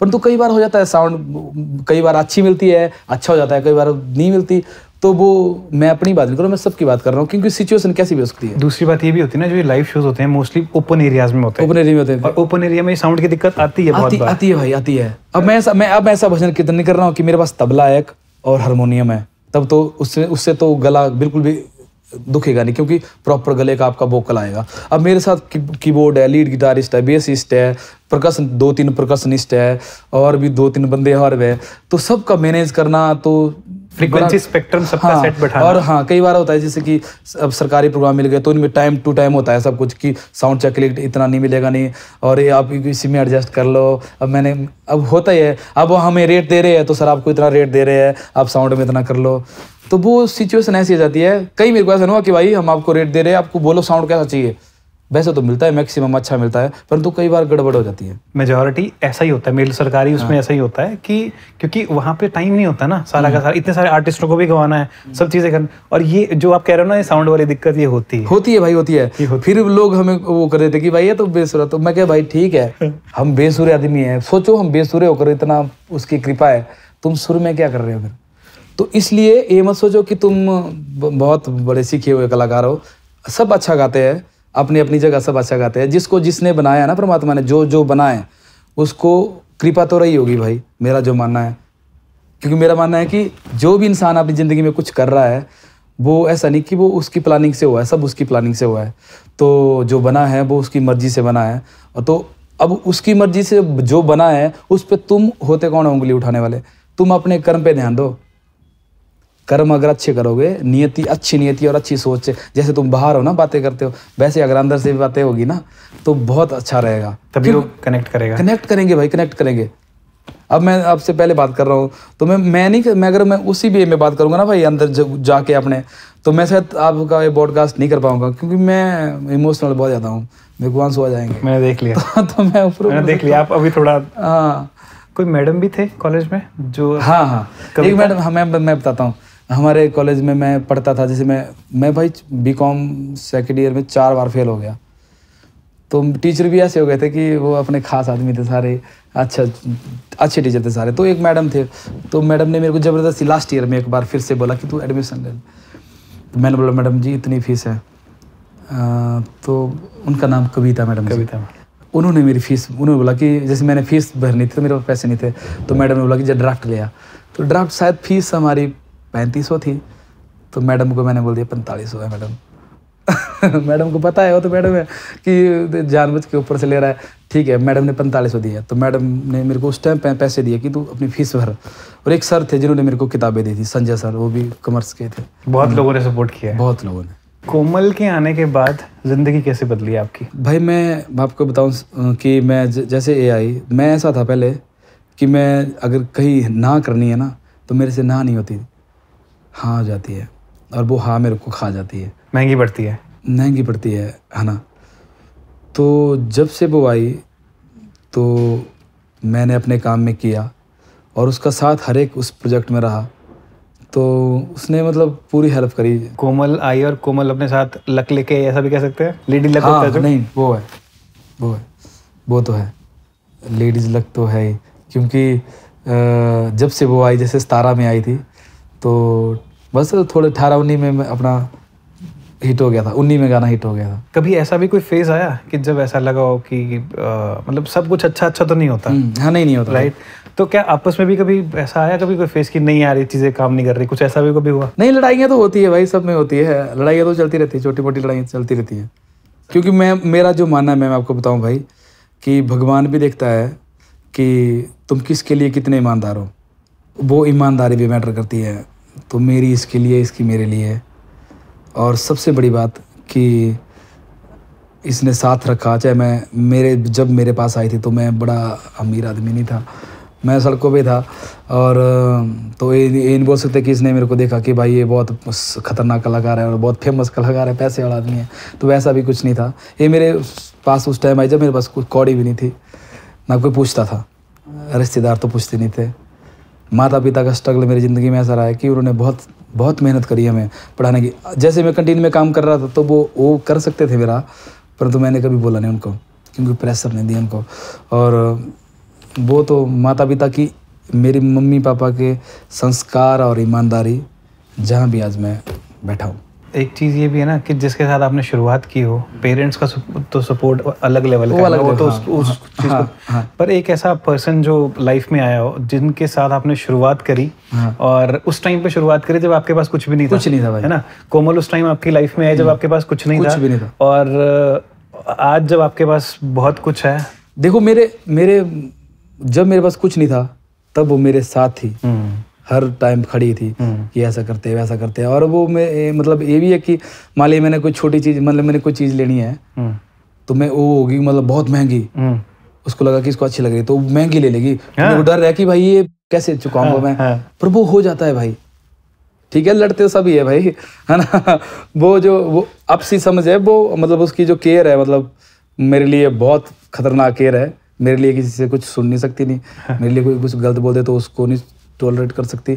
और मतलब जितने भी मेरे इस जर्नी में स्टेप आए उसमें साथ दिया उसने। एक चीज और भी मैंने सुनी है कि कोमल के आने के बाद आपकी मैनेजमेंट भी बहुत एकदम स्ट्रीमलाइन हो गई है, उस बारे में कुछ बोलना चाहोगे? बहुत क्योंकि ऐसे तो मैं वही बात आ गई ना कि मैं ऐसा हूँ कि कोई मेरे को बोलेगा कि भाई ये कर ले, मैं कर दूंगा, क्योंकि मैं ना ही नहीं कर सकता किसी को, इसलिए मैं आगे जाता नहीं भाई कभी। एक पर्सन चाहिए होता है ऐसा, पता है, दोनों ही एकदम भोले हो जाएं तो फिर वो चीजें नहीं सी जो होता है वो महादेव की कृपा से होता है, और जो हो रहा है बहुत अच्छा हो रहा है। कोमल को पूछा कि तुमने मेरे में क्या देखा? बिल्कुल स्टार्टिंग डेज में जो ये बोलती है कि आप भोले हो, आप रहने से पहले दूसरों का सोचते हो, यही देखा। और ज्यादा पूछना होगा आप अलग से पॉडकास्ट कर लेना। कोमल नहीं देती भाई टाइम। नहीं कोमल मना कर देती है। ऐसा नहीं है नहीं, चलिए वो व्यस्त है थोड़ी ना, सारा वो भी मैनेज कर रही है।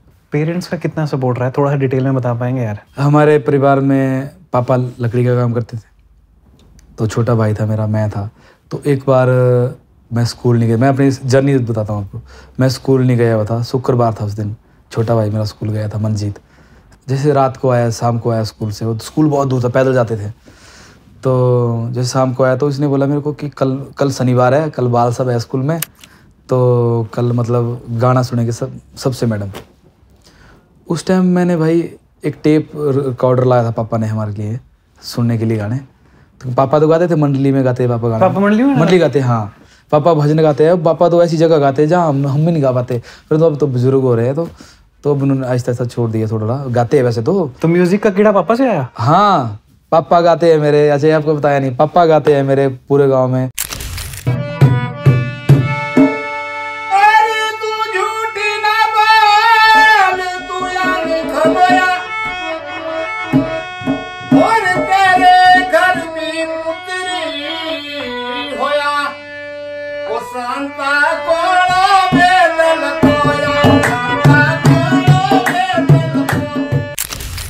गाते थे और मम्मी गाती है। अच्छा, तो मैंने स्कूल जाना था शनिवार को, उसने शुक्रवार को बताया मेरे को कि मंजीत ने कि कल मैडम ने अगर गाना नहीं गाएंगे तो चूहे की अलमारी में बंद किए जाएंगे सारे भाई। मैंने पूरी रात भाई 9 बजे से बैठा, मैं उस टेप रिकॉर्ड पीछे करना आगे करना, कैस्टे होती थी दूसरी कैस्ट ऐसे वाली हो। तो मैं एक गाना लिख रहा हूँ, अरे द्वार पालो, लखा जी का भजन था एक, अरे द्वार पालो उसका नहीं है। तो वो मैंने पूरी रात 2 बजे तक मैंने वो गाना लिखा, उसको याद किया। दूसरे दिन मैं स्कूल गया तो मैडम ने, मेरे ना सरदार होता था मैं, फिर उसके बाद बाल कटवा देते हैं, फिर ऐसे बाल थे मेरे जब छोटा था ना मैं, तो फिर कटवा दिए बाल। तो उसके बाद स्कूल तक तो किसी ने बाल बड़े नहीं देते करने, इतने बाल रखते हैं स्कूल में कितने। उसके बाद जब मैंने बड़े बाल किए तो उसके बाद मैंने स्ट्रेट करवाता था उनको, स्ट्रेट करवाया मैंने कई बार करवाया कि भाई ऐसे नहीं हो, तो वो अपने आप वो बन रहे थे। तो फिर वो नेचुरली ऐसे बनने थे। लोग बोलते हैं ना कि भाई ये डुप्लीकेट है, डुप्लीकेट नहीं है। मेरा क्वेश्चन भी होने वाला था पर आपने क्लियर कर दिया कि ये बाल जो हैं ये नेचुरल है भाई। ठीक है, आप स्कूल गए? स्कूल गया मैं, मैडम ने बोला कि चलो सरदार ऐसे बोलते हैं सब। मैं गया, मैंने गाया पूरा गाना, आंखें मीच के मैंने पूरा गाना गाया, A to Z, कोई शब्द नहीं छोड़ा। तो मैडम ने उस टाइम मेरे को, मैं भाई 5वीं में पढ़ता था, 5 रुपए दिए। क्या बात है उस टाइम? वो भाई मेरे को ना, मैंने उसकी 2 कुल्फियाँ खाई, एक समोसा खाया, पता क्या क्या खाया, मतलब खाया। सस्ता वहाँ पहले? ओ भाई हाँ, सस्ता होता बहुत ज़्यादा। फिर चले गए हम नीचे, घर चले गया मैं। फिर मेरे मन में ना ऐसा आ गया कि भाई ये गाने गा के पैसे मिलते हैं। तो जैसे मैंने कहीं भी गांव में जाना, जैसे लोग जिन लोगों को पता ही बच्चा गाना गाता है, जैसे दुकान होती थी, मैं चले जाता, इन्हें होना इधर आओ, फिर मैंने चले जाना, चल गाना सुना। फिर वैसे गाना सुनाने कई ने 10 रुपये 5 रुपये 5 रुपये ऐसे मेरे मजे लगे मतलब। फिर पापा के साथ जाता था मैं रात को। अच्छा। पापा मंडली में जाते थे, तो 1-2 बार पापा ले गए मेरे को। तो बीच में कोई लोग हो गए जिन्होंने सुना होगा मेरे को इधर उधर गाते हुए, तो बोले बच्चे से हुआ होगा गाना एक। फिर मैंने गाया 1-2 गाना, और मैं हाई स्केल बहुत ज़्यादा थी उस टाइम भी, तो गाया मैंने। और मेरे को भाई पैसे दे दिए उन्होंने। मेरे एक रात में मेरे को 200-300 रुपये हो गए, तो मैं बड़ा खुश हो गया। मैं कह रहा पैसे मिलते हैं, तो थोड़ा ऐसे ही मतलब पैसे के चक्कर में गाता रहा 10वीं तक। फिर उसके बाद छोड़ दिया गाना। कोल्ड डैम एनटीपीसी में वहाँ पे भी आपको बुलाया जाता था गाने के लिए? वहाँ पे भी प्राइज लेके आते थे? एनटीपीसी में मिला है मेरे को एक प्राइज मिला है। दूसरों के खेतों से गन्ने और छोले और क्या चुरा के खाते थे? स्कूल था हमारा सरकारी ना, तो टीचर जैसे कि अगर बारिश है उस दिन तो कमरे कम होते थे, कि आप ऐसा करो भाई पहले, दूसरी, तीसरी, चौथी और जैसे छठी, सातवीं छुट्टी कर दो भाई। चले जाते थे हम। फिर मैंने क्या करना, बारिश लगी हुई, खेत में बैठ जाना सेंटर में, गन्ने खाने पूरे रज के खा लेने, फिर तोड़ने आते थे, बैग भरना, फिर बोले जाने। जब भी कुछ भी होना, जैसे गन्ने के टाइम गन्ना है, आम के टाइम आम है, चने के टाइम चने हैं, तो बहुत चोर के खाया है बहुत ज़्यादा। चलिए अब थोड़ा सा आगे कर लेते हैं, फास्ट फॉरवर्ड पे आते हैं। आपका फिर वो जो गाना आया उसने तो आपको प्रसिद्धि दिला दी। फिर बहुत सारे लोग ऐसे होंगे जिनको नया फेम मिलता है पर संभाल नहीं पाते भाई। उसको कैसे संभाला वो बताओ? उसको संभालने वाले को मिले भाई, इसने ले लिया अपने हाथ में सब कुछ। पहले तो ऐसे था कि अगर मैंने लाख रुपए प्रोग्राम कर रहा हूँ तो मेरे को बाद में इसमें से 20,000 ही बच रहे हैं, 30,000 ही बच रहे हैं। तो जब वो संभालने लगी तो बाद में अगर लाख में कर रहा हूँ तो 80 बच रहा है। तो समझ रहे हो ना? मैं समझ गया क्या है। ऐसा नहीं कि किसी के पैसे खा रहे हैं, प्रॉपर दे रहे हैं। जो दिया जाता था पहले भी वही दे रहे हैं, परंतु अब अपने तरीके से दे रहे हैं। जो जिसका बनता था, जितना जायज बनता था। अच्छा। और अपनी टीम को हम अच्छा ही देते हैं और अच्छा ही रखते हैं, तभी लंबे टाइम तक टिकते हैं। ऐसे होता है भाई, क्योंकि देखो जो आपके साथ काम कर रहे हैं उनकी आप इज्जत भी करो, और उनको जो उनकी फीस है वो जैसे काम कर रहे हैं उससे पहले दे दो, तो मैं तो मानता हूँ। तो मैं अपने बंदों को जब भी मेरे साथ जाते हैं, कोई भी मेरी टीम जाती है, तो इनको मैं पेमेंट अपने मैनेजमेंट से दिलाता। मैं खुद अपने आप गूगल पे उसी टाइम करता हूँ सबको। पर मेरा क्वेश्चन फिर अगेन वही है कि ठीक है कोमल ने संभाल लिया, आई थिंक इसके बारे में कोमल ही बता पाएंगे जब कभी कि कैसे संभाला। बट जिनको नया फेम मिलता है लेट्स से, या फिर अज्यूमिंग कि आज स्ट्रगल कर रहे हैं, कल को उनको फेम मिलेगा, तो वो लोग कैसे संभालें इस फेम को? कुछ टिप्स दे पाओगे उनको? जो अपना रूट होता है ना, मतलब जड़ें होती है पिछले वाली, मतलब मैं गाँव से हूँ, तो मतलब अपना जो एक पिछले वाला सिस्टम है उसको याद रखो कि हम क्या थे और क्या अब बन गए हैं। तो उसका जो फासला है, मतलब जो आपका था, वो याद रहना चाहिए आपको कि कहाँ से आए। और आपका सबसे बड़ी बात तो वही है भाई, जिसकी नीयत और मन साफ है ना, वो मुझे नहीं लगता कि वो बदलता है। हरकतों में बदल सकता है बेचारा ना, परंतु वो नेचर वाइज उसका वो आएगा कि भाई वो ठीक बंदा है। बेसिक नेचर चेंज नहीं होता। नहीं होता भाई। जो जिसका नीयत और मन साफ है, अच्छी नियति से काम करता है, कभी दूसरों का बुरा नहीं सोचता, वो मुझे नहीं लगता भी बदलेगा। आपका जो गाना आया शिव समा रहे मुझ में, शिव समा रहे, मेरे लिए वो वाला गाना ऐसा था कि जिसने मेरी अटेंशन बिल्कुल एकदम खींच ली उस तरफ। उस गाने ने म्यूजिक, उस गाने के बोल, उस गाने की गायकी तो खैर आपकी पहले से थी, पर उस गाने में जो ओवरऑल जो वो चीजें बन के आई ना भाई, मतलब मैं कहा यार वो अलग है। वो रिक्की ने ऐसा बनाया है, और क्या म्यूजिक है उसका। और उसको लिखा है सुमन जी ने। सुमन एडवोकेट अपने जमथल से है, और कंपोज मैंने किया है, और बीच में ब्रह्मा मुरारी है, वो रिक्की जी ने कंपोज किया है। भाई दैट इज समथिंग कि एक तो पहली बात तो सुमन जी अगर ये देख रहे हैं तो भाई बहुत बढ़िया लिखा है। और क्या लिखा है? शिव समा रहे हैं मुझ में और मैं शून्य हो रहा हूँ। क्या इतना डीप उन्होंने अलग लिख दिया, इतना डीप। और मेरे को मैं कहा भाई ये क्या हो गया। और मतलब ऑब्वियसली वो गाना भी बड़ा अच्छा गया है, सही उस पे।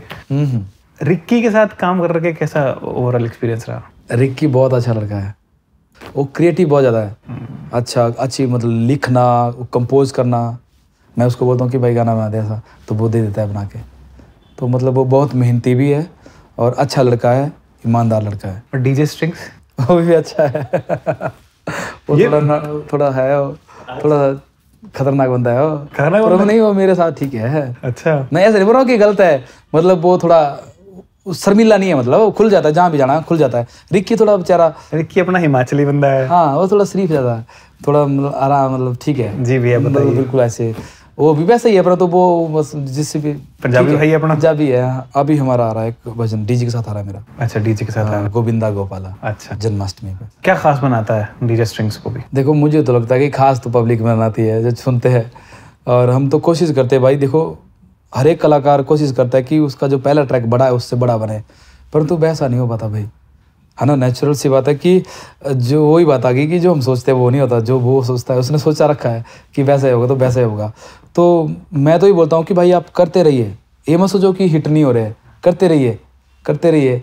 एक ही ऐसा गाना आ जाएगा जो आपको हिट कर जाएगा। एक लिरिक्स राइटर और है जिनका साथ आपने काफी काम किया है, रविराज। रविराज, हाँ हाँ हाँ, इनके बारे में कुछ बताओ। वो भी बहुत अच्छा आदमी है, वो भी यहीं पंजाब से ही है। हाँ, उन्होंने मेरे लिए एक भोलेनाथ की शादी, मैं शिव का हूँ शिव मेरे है, बहुत ही बढ़िया गाना है। बहुत अच्छा लिखते हैं। और उनका एक पैग वाला गाना भी है उनका। अच्छा, लगा के तीनों पैग वाली। अच्छा हाँ, वो भी उन्होंने लिखा है। उन्होंने लिख रखा है शेरीमान। हाँ सर, रविराज भाई ने जो वो गाना लिखा ना आपका, मैं शिव का हूँ शिव मेरे हैं, उसमें मैंने बहुत बार, ये यहाँ लगता है वो, मैंने वो बहुत पूरा मेरे पे बैठता है। मैंने बहुत, वही कह रहा हूँ, यहाँ लगता है वो, मैंने बहुत बार खाई ठोकर गिरते को संभाला है तुमने। क्या लाइन है? 2 लाइनें हो पाएंगी क्या? मैं हाँ क्यों नहीं, मैं कहता हूँ। मैंने बहुत बार खाई ठोकर गिरते को संभाला है उसने, औकात मेरी से ऊपर ही कितना कुछ दे डाला उसने, मेरे पार लगाए डेरे है हर वक्त वो नेड़े नेड़े है, मेरे दिन बाबा ने फेरे है, मैं और क्या मांगू शंकर से, मैं शिव का हूँ शिव मेरे है। बहुत ही बढ़िया भाई, ये लाइंस ना मतलब यहाँ छू जाती हैं यार। और आपके ऊपर लिखा ना गाना शायद? नहीं, पूरा नहीं लिखा तो चलो उन्होंने कैसे भी लिखा, पर बहुत अच्छा लिखा है। हाँ, बहुत ही सही। हाँ। और दूसरा ये जो आपका गाना आया एक भगवान श्री राम के ऊपर, जिसको पीएम मोदी जी ने भी शेयर किया, उस बारे में थोड़ा बताना चाहेंगे? वो सब बना रहे थे मतलब रामचंद्र जी के गाने जी, तो मैंने ऐसे नहीं बनाया कि वो अभी रामचंद्र जी का, चलो वो भी हो सकता है कि मैंने अभी रामचंद्र जी का मंदिर बन रहा तो मैंने भी गाया, मैं सब गा रहा था। मेरे को एक अंदर से आई आज तो बड़े पहले से रही कि मैं रामचंद्र जी का गाना बनाऊंगा बनाऊंगा बनाऊंगा, कब बनाऊंगा, क्योंकि मैं रघुवंशी हूँ मैं भी ना, तो लोग बोलते हैं कि आप रघुवंशी हो तो आप रामचंद्र जी का गाना, तो वो भाई वो मैं बोल रहा हूँ कि वो उनकी कृपा है कि वो उसी टाइम बना, और वो लिखा था रवि चोपड़ा जी ने, रवि चोपड़ा, और कंपोज मैंने किया भाई उसको, और वो अच्छा है। आपको तो आपने तो सुना ही है, बहुत बहुत बेहतरीन। और जब आपको न्यूज़ चली पता कि पीएम ने आपका गाना शेयर कर दिया है, मैं सोया था, सुबह किसी ने मैसेज किया मेरे को कि भाई ऐसा हुआ, मैं क्या है देखा मैंने तो मेरे को बड़ा अच्छा लगा। फिर न्यूज़ रिपोर्टर आया बहुत ज़्यादा, भाई मैं पता नहीं मैं क्यों ऐसा हूँ, ऐसा होना चाहिए वैसे कि मैं मतलब किसी को देता नहीं भाई, नहीं मैं बस खुश हूँ। मैं तो मेरा मानना है कि जब तक आपके चाहने वाले आपके साथ है ना, तो और उसका कृपा आपके साथ है, तो मुझे लगता किसी और की जरूरत है आपको। तो मेरा वही है, मैं नहीं बोलता हूँ कि बहुत बुरी बात है कि न्यूज़ रिपोर्टर को नहीं देना अच्छी बात है, नहीं है, सब नहीं है, जब लगता है तो दे देते हैं, परंतु मैं बड़ा कम देता हूँ। आप बहुत रिजर्व रहते हैं? हाँ मतलब थोड़ा सा अलग सा, मैं समझ सकता हूँ। मैं सुर्खियों में नहीं आप अपना काम पे फोकस करना चाहते हैं? हाँ, मैं मानता हूँ कि अगर आपका काम अच्छा है ना तो आपको न्यूज़ में आने की जरूरत नहीं है, वो काम ही बता देगा कि आप कैसे हो। हाँ। और कुछ लोग ऐसे हैं आजकल की वो कि वो बताते हैं कि भाई ऐसा भी होता है, परंतु वैसा नहीं होता भाई। अब मान लिया किसी की रील बन रही है, मान लिया मैं बताऊंगा, तो बोलते कि भाई हमारी ट्रेंडिंग पे आ रही है, तो न्यूज लगा देते हैं बंदे, ऐसा हो रहा है वैसा हो रहा है। यार इधर हमारे गाने जितने भी आते हैं वो ट्रेंडिंग में रहते हैं पूरे इंडिया में, तो हम तो नहीं लगाते कोई न्यूज ना। इसलिए बोलता हूँ कि भाई आप अपने काम पे फोकस करो, अच्छा होगा तो दुनिया अपने आप सुनेगी, और उसको मार्केटिंग करने की जरूरत नहीं है, वो अपने आप मार्केट बना देगा। आपका हर गाना ट्रेंड करता है? मेरा हर यूट्यूब, हाँ यूट्यूब टीजर तक करते हैं। और भाई मैं अब बताऊं आपको कि हमारे जो जितने भी गाने होते हैं भाई विदाउट ऐड होते हैं। हमें गूगल से हर एक कंपनी से बड़े बड़े ऑफर आते हैं कि आप ऐड लगाओ, ऐड लगा के आपका जो 1 नंबर ट्रेंडिंग मान 3 नंबर ट्रेंडिंग करा ना, आपका 1 नंबर हटेगा नहीं, कैंपेन रन करो आगे 2 हफ्ते हटेगा नहीं। फिर मैं भाई कई बार को सजेस्ट करते हैं, कई बोलते हैं कि भाई अगर ऐड लगा दी तो वो उसको आदत पड़ जाएगी, तो वो चैनल की ग्रोथ के ऊपर दिक्कत है। तो इसलिए भाई मैं ऐड जो भी मेरे ट्रेंडिंग में आते हैं वो ऑर्गेनिक आते हैं पूरा, चाहने वालों का भी। वही चाहने वालों का प्यार है शायद। हाँ। सलीम सुलेमान जी, उनके साथ भी आपने काम किया है, वो बहुत बड़ा बढ़िया। प्यार लगता है आप दोनों के बीच में। बड़े अच्छे आदमी है भाई। शादी में भी आए थे? वो शादी में भी आए भाई मेरे, और उन्होंने बहुत मेरे साथ एक जयशंकर महाराज किया था, एक उन्होंने किया था चंदा झांके, बहुत ही प्यारा है। चंदा झांके, हाँ, चंदा झांके। कैसा रहा काम उनके साथ? बहुत बढ़िया। देखो उनका काम तो अलग लेवल का होता है ना, मुंबई का, तो वो पूरी अरेंजमेंट इतनी हैवी, इतनी बड़ी है, ग्रैंड तो अद्भुत। अमित त्रिवेदी से मिले हो कभी? हाँ मिला हूँ मैं उनसे, वो एक सेट था वहाँ पे ना, भूमि में ही था। अच्छा। सेट में थे, हाँ मिला हूँ। मतलब ऐसा कुछ काम वगैरह कभी नहीं? बस हाँ, मेरा उनके साथ आया, विशाल ददलानी जी के साथ आया था मेरा भी ना, जयशंकर महाराज है उसमें, सलीम सुलेमान जी ने भी म्यूजिक अरेंज किया है। यार एक बात बताओ, कंधर का लड़का है, एकदम बिल्कुल हम्बल बैकग्राउंड से उठा हुआ, पूरा गाने गाता है, आज की डेट में तो पूरी दुनिया सुनती है और पूरी ट्रेंडिंग पे रहता है। विशाल ददलानी, सलीम मर्चेंट, ये लोग वो लोग हैं जिनको हम टीवी में देखते थे भाई। हैं, और इनके साथ आप जाके गाने गा रहे हो यार। नहीं और इतनी रिस्पेक्ट से बुला रहे हैं कि आओ। पूरी रिस्पेक्ट भाई। देखो आर्टिस्ट की रिस्पेक्ट करते हो, और जो करता है, जो रिस्पेक्ट करता है उसको तो रिस्पेक्ट मिलती भी है। अलग फीलिंग है। अलग वो तो मजा आया उनके साथ काम करके। जानी के साथ कभी काम करने का मौका मिला? मैं एक दिन एक टाइम बैठे थे हम, कुछ प्रोजेक्ट कर रहे थे हम शायद, फिर वो हुए नहीं थे शायद, मैं कहीं फंसा था हिमाचल में, और वो गाना उनको फिल्म में चाहिए था 2-3 दिन के बाद, तो मैं नहीं कर पाया था वो गाना, तो फिर वो किसी और ने गा लिया था भाई। मैंने एक बात सुनी है कि आपकी सिस्टर की मैरिज होने से पहले चीज़ें आपकी बहुत सही हो गई थी। उस टाइम तो शादी थी, मैं तो उस टाइम फेमस नहीं था, तो जैसे हुआ तो शादी भी बड़े अच्छे तरीके से हो गई, और वही था कि किससे नहीं देना, उसने देना, मतलब परमात्मा ने देना। और रिश्तेदार तो बातें मारते हैं, कोई नहीं देता किसी के साथ नहीं, रिश्तेदार बातें मारते हैं, तो करने वाला एक तो शंभू है, और आपके खुद के कर्म है, और खुद की नियति है, आपकी नियति आपको बताएगी कि आपने कहाँ जाना है। किसी गुणी बाबा से मिले इस पूरे फेस में? मेरे को बहुत मिलते हैं। किसी की कोई सीख आपको याद रहेगी हो? प्रवचन देते हैं, अच्छे प्रवचन मैं सुनता हूँ। सीख तो वो होती है जो आपको बिल्कुल आपको अंदर से खत्म कर दे, मतलब आपको अंदर से ऐसे जोर दे क्या हो गया। तो एक मैं आपको बताता हूँ, मैं चंडीगढ़ रहता था, कोमल रहती थी, मैं रहता था, एक फ्लोर पे थे, तो नीचे एक चाट वाला आया, मैं स्टोरी सुनाता हूँ। तो चाट वाला आया, मेरे पास पैसे नहीं, हमारे पास मतलब पैसे नहीं थे, हमारे पास 500 रुपये थे भाई, लास्ट मंथ चल रहा, मतलब लास्ट दिन चल रहे थे मंथ के। तो चाट वाला आया नीचे, मैं गया, मैं चाट लेने गया, 500 रुपये थे मेरे पास। तो मैं हर एक गाने में आजकल बोलता हूँ कि किसी के 10 रुपये खाओगे तो 10 लाख देना पड़ेगा। तो वो तो चलो मेरी परिस्थिति है, इंसान परिस्थितियों से भी जूझता है भाई। अगर जैसी स्थिति होती है ना, वक्त भी बड़ा खतरनाक होता है कि वक्त कैसा चल रहा है कैसा नहीं, थोड़ा वक्त का भी थोड़ा फर्क पड़ता है इंसान पे। तो मैं उस टाइम था, तो मैं चाट लेने गया नीचे, और वो चाट वाला नीचे उसकी रेडी है, खड्डा रोड ऐसे खड्डे वाले है, तो खड़ाई उसने, मैंने उससे चाट ली, फिर उसने मेरे को पैसे हटाए वापस, 20 रुपये की चाट थी, उसने 480 हटाए। वो 10 के नोट गिन रहा है ऐसे, 1 2 3 4 5 6 7 8 9 10 दे दिए उसने मेरे को, और उसने 400 रुपये भी दे दिया। मैं कहा इसने तो मेरे को पूरे नोट दे दिए। मैंने बोला, मेरे मन में पता नहीं भाई, मैं कभी किसी का कुछ नहीं किया है, और मैंने बोला ठीक है दे दे भाई। मेरे मन में आ गई कि यार मेरे पास यही बचे हैं, पर मैं किसी गरीब का खा रहा था उस टाइम। तो मैं आ गया, चाट लेके आ गया ऊपर, जैसे चाट लगे, ये भी थी, कोमल भी थी, और जैसे हम खाने लगे, मैंने पैसे, वो 80 रुपये था मेरे पास, वो 400 रुपये ख़त्म। मैंने चाट थोड़ी ना खाई भाई, मैंने चाट रखी नीचे, इसको मैंने बताया पहले, मैं ढूंढ रहा हूँ ऐसे। इसने बोला क्या हो गया, मैं क्या ऐसा हो गया, ये भी गुस्से में होगी, क्योंकि भाई हमें पता है कि हमने कैसे इससे करना है, गुजारा करना है।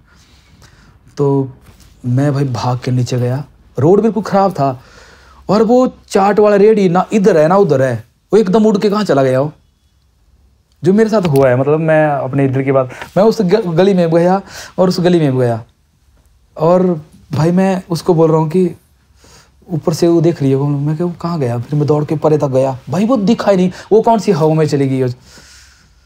फिर मेरे को मन में आया, फिर मेरे को तो पता था मैंने उसका छल किया, मतलब मैं कर रहा था कि भगवान, मैंने गलत सोचा था कि इसके मैंने पूरे 20 रुपये खा लेने, मैं कभी भी नहीं करूँगा ऐसा, तो कभी भी नहीं करूँगा। मतलब मैंने इतना अर्पण कर दिया खुद को जो मैंने करना कि मैंने गलती कर दी है भगवान।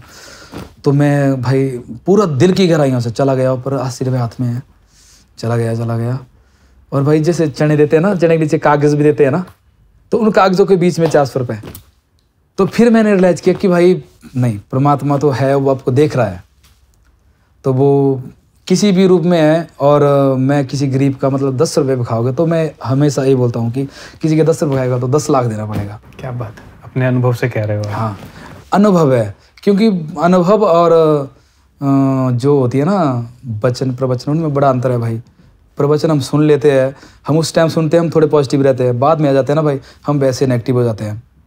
ये जो कलयुग है ना, ये मतलब ज़्यादा पावर थोड़ी खत्म हो जाती है थोड़ी देर का। सुनते रहो तो बात अच्छी है, अब सुन लिया ऑरा बनाए उसके बाद आ गए तो वो ऑरा खत्म हो जाता है। परंतु जो अनुभव है ना आपके भाई ज़िंदगी में, वो आपको सिखाते हैं कि आपने ज़िंदगी कैसे जीनी है। तो वो अनुभव था मेरा। मैं उस टाइम मतलब सोचो मेरे लिए 400 रुपये कितने 4 लाख के बराबर थे कि भाई मेरा तो सब कुछ खत्म हो गया, यहाँ तो कोई भी नहीं है। और फिर भगवान ने मेरी वो एक्सेप्ट भी करी, मेरी जो प्रार्थना की, ठीक है मेरे से गलती हो गई। तो मैंने कभी किसी के 20 रुपये फालतू दिए हो गए पर किसी के 10 नहीं खाया। क्या बात। हाँ ऐसा। मंडी गए थे शिवरात्रि में और आपको एक अच्छा खासा आपने अमाउंट चार्ज किया जो आप करते हो सब जगह से। हाँ जी। और उन लोगों ने दिए आपको इस बार। एक वो हंसराज है जिसको एक शो नहीं मिलता था, बोलता था कि मुझे मैंने बहुत फ्री में गाने दो, बस स्टेज दे दो। बाइक पे जाता था अपनी। हाँ। और मैं एप्लीकेशन देता था, जो मेरे पास 500 रुपये थे ना, 250 रुपये एप्लीकेशन बनाने में लग जाते थे इधर उधर के प्रोग्राम फिर नहीं मिलते थे। और एक वो हंसराज है जिसको आज इतने रिस्पेक्ट के साथ बुलाया जा रहा है, इतना दुनिया वेट कर रही है, वो फीलिंग बताओ। वो फीलिंग भाई मेरी जगह आप होते तो आप शायद अच्छे से बताते हैं, परंतु मेरे लिए वो फीलिंग नहीं, मेरे लिए तो वो उसकी कृपा ही है भाई। क्योंकि जिस स्टेज के लिए मैं 3000 के लिए तरसता था, वहाँ पे मैं अच्छा खासा कुछ ले रहा हूँ भगवान की कृपा से। और मैं पहली बार उस स्टेज पे जा रहा हूँ, तो इससे क्या लगता है कि वही बात आ गई कि भगवान से आप भगवान को मांग लो। भगवान से मत मांगो कि मुझे वो दे दे, नहीं, भगवान से भगवान को मांग के देखो भाई, आपको सब कुछ मिल जाएगा। क्या बात है। तो भगवान से मैंने भगवान को मांगा है, ना कि मैंने ये बोला कि मेरे को ऐसी गाड़ी दे दे।